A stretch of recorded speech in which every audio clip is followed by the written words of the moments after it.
Temelj protestantizma je učenje sola scriptura, da je Biblija jedini nepogrešivi autoritet za veru.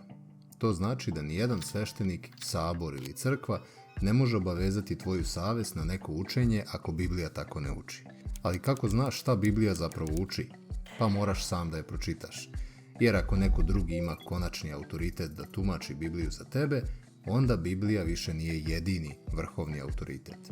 Iz toga sledi učenje o pravu na privatan sud. Svaki hrišćanin je u krajnjoj liniji obavezan da se pridržava verovanja X, ako i samo ako proceni da je verovanje X biblijsko. Zato je i Martin Luther govorio da je obavezan samo onim što vidi u Svetom pismu i što mu savest prihvata.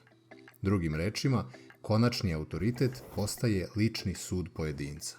Ako je svaki hrišćanin obavezan samo na ono što sam proceni da je biblijsko, onda je krajnji normativni autoritet zapravo njegova savest.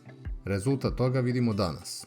Hiljade protestantskih grupa sa međusobno suprotstavljenim učenjima, pri čemu svaka tvrdi da joj je Biblija jedini vrhovni autoritet.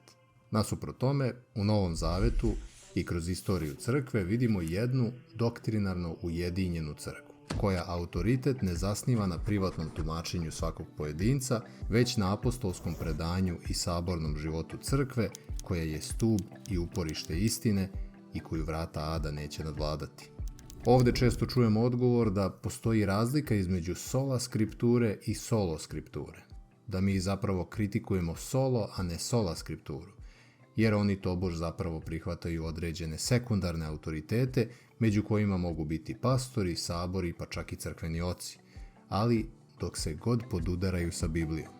Ovaj deo, dok se god podudaraju sa Biblijom, jasno nam govori da je reč u principu o istoj stvari, jer i sola i solo scriptura dele isto verovanje, da je lično razumevanje Biblije pojedinca kriterijum po kom se sude ispravna i neispravna učenja. Dodavanje većeg broja pretposlednjih autoriteta ispod savesti pojedinca ne menja činjenicu da njegova savest ostaje vrhovni normativni autoritet.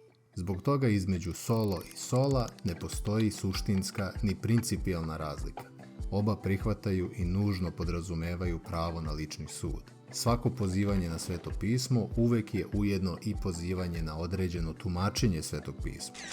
A to određeno nečije tumačenje, ako je autoritativno, onda je obavezujuće. Onda će se i sekundarni autoriteti po pitanjima vere proveravati prema savesti pojedinca. Prema tome, svako pozivanje na pismo i u sola i solo scripturi ultimativno se svodi na pozivanje na savest pojedinca.